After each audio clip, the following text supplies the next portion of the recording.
세상이 바라보는 한국, 그리고 숨겨진 성장 이야기. 어라, 요국에서는 요즘 한국을 어떻게 배울까요? 여러분, 그거 아세요? 불과 몇십 년 전만 해도 요국 교과서 속 한국은 지금과는 많이 달랐을 거예요. 아마 일본의 그늘에 가려졌던 시기, 전쟁으로 힘들었던 시기, 그리고, 좀 빠르게 성장하네 싶었던 시기 정도로 소개되지 않았을까요? 심지어 어떤 곳에서는 꽤 오랫동안 발전이 더딘 나라로 기억했을지도 몰라요. 하지만 지금은요, 당당하게 선진국 대한민국으로 불리고 있죠. 그러다 보니 요국 학생들이 선생님께 이런 질문을 던진대요. 쌤, 한국은 어떻게 그렇게 짧은 시간에 경제 대국이 된 거예요? 비결 좀 알려주세요. 그런데 말이죠, 이 질문에 속 시원하게 답해줄 수 있는 요국 선생님이 얼마나 될까요? 사실 우리조차도 한강의 기적이라는 말로 뭉뚱그려 버릴 때가 많잖아요. 그 기적 뒤에 숨겨진 수많은 사람들의 땀과 노력을 정확히 아는 사람은 생각보다 드물죠. 월남전에 파병된 용사들, 독일로 떠났던 광부와 간호사분들, 묘한 위기 때 장롱 속 금까지 내놓았던 국민들. 이 모든 분들의 노력이 차곡차곡 쌓여 지금의 대한민국을 만든 건데 말이에요. 어느 한 사람, 혹은 특정 사건 하나만으로는 절대 불가능했을 일이죠. 성장의 비밀, 과연 무엇일까요? 경제학적 관점 살짝. 경제학에서는 한 나라가 성장하려면 세 가지 요소가 꼭 필요하다고 봐요. 바로 기술, 지식, 그리고 창의적인 아이디어죠. 이 세 가지가 나라 안에서 활발하게 움직여야 경제가 쭉쭉 성장할 수 있다는 거예요. 이걸 보면 우리나라는 이 세 가지 조건을 모두 충족시키며 달려왔다고 할 수 있겠죠. 어느 외국인 교수의 흥미로운 시선. 이런 한국의 놀라운 변화에 대해 한 외국인 교수가 쓴 글이 큰 화제가 된 적이 있어요. 스스로를 한국학 교수라고 밝힌 분이었죠. 그분 이야기에 따르면 1950년대 한국이 필리핀과 경제 수준이 비슷했다고 하면 요즘 한국 젊은이들은 잘 믿지 못한다고 해요. 하물며 외국인들은 오죽할까요? 그만큼 한국의 역사는 드라마틱하니까요. 그럼 그 교수님이 어떤 이야기를 했는지 한번 들어볼까요? 물론 이 교수님의 개인적인 생각이고 다른 의견도 있을 수 있다는 점 기억해 주세요. 교수님의 글 시작. 안녕하세요. 저는 대학에서 한국학을 가르치는 사람입니다. 신기하게도 몇 년 전부터 한국에 폭발적인 관심을 보이는 학생들이 부쩍 늘었어요. 매년 수강생 수가 눈에 띄게 증가하는 걸 보면 제가 미래를 보는 눈이 좀 있었나 봅니다. 하하, 농담입니다. 주식은 영 못해요. 학생들은 늘 궁금해합니다. 한국은 어떤 나라인가요? 대체 어떻게 그렇게 빨리 성장했죠? 보통 K컬처를 통해 한국을 알게 된 경우가 많아서 깊은 역사까지는 잘 모르는 친구들이 많더라고요.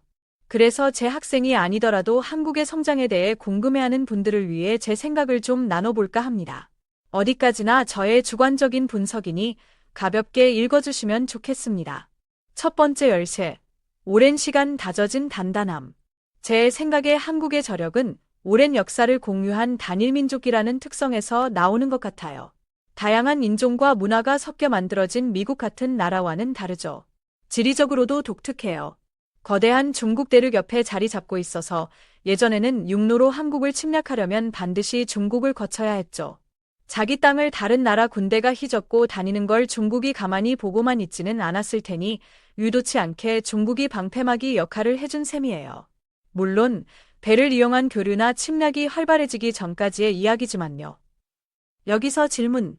아니, 그럼 중국은 왜 자기 옆에 붙어있는 한국을 그냥 내버려 뒀을까요? 정답은 무시한 게 아니라 정복하지 못했다에 가까울 겁니다. 한국과 중국은 오랜 세월 부딪혀왔어요. 중국은 끊임없이 한국을 넘봤지만 중국 내부의 문제나 한국의 예상외의 강력한 저항에 부딪혀 결국 완전한 정복 대신 공존을 택하게 된 거죠. 물론 힘의 차이는 어마어마했기에 한국 역시 살아남기 위해 끊임없이 중국과 외교적 노력을 기울여야 했고요. 지금 돌이켜보면 불필요한 전쟁을 피하고 실리를 챙긴 아주 현명한 선택이었죠. 이렇게 지리적 특수성과 오랜 시간 외부와의 교류가 제한된 환경 속에서 한국은 독자적인 정체성을 지키며 발전해왔어요.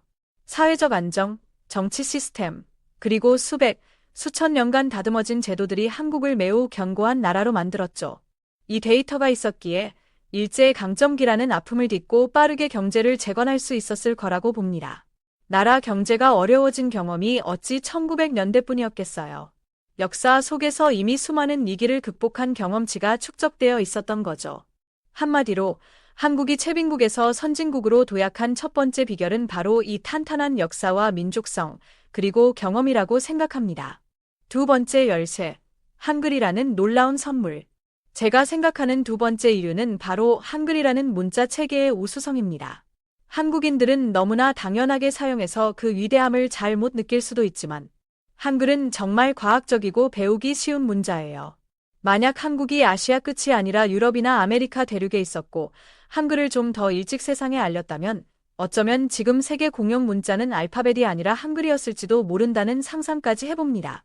자음과 모음의 구분이 명확하고, 조합 원리가 단순해서 어린아이들도 금방 읽고 쓰고 말할 수 있죠. 근데 글자랑 경제 성장이 무슨 상관이냐고요. 역사적으로 볼 때 고유 문자를 가진 민족과 그렇지 않은 민족 사이에는 발전 속도에 분명한 차이가 있었습니다. 같은 문자를 쓴다는 건 생각보다 강력한 힘을 발휘해요. 국민적 유대감을 높이고 지식과 정보의 확산을 훨씬 용이하게 만들죠. 특히 현대 사회에서는 컴퓨터 활용 능력이 필수적인데 놀랍게도 알파벳 기준으로 만들어진 키보드 자판이 한글 입력에 기가 막히게 잘 들어맞습니다. 덕분에 한국인들은 다른 언어 사용자들에 비해 같은 시간 동안 훨씬 많은 정보를 처리할 수 있죠. 예를 들어 볼까요?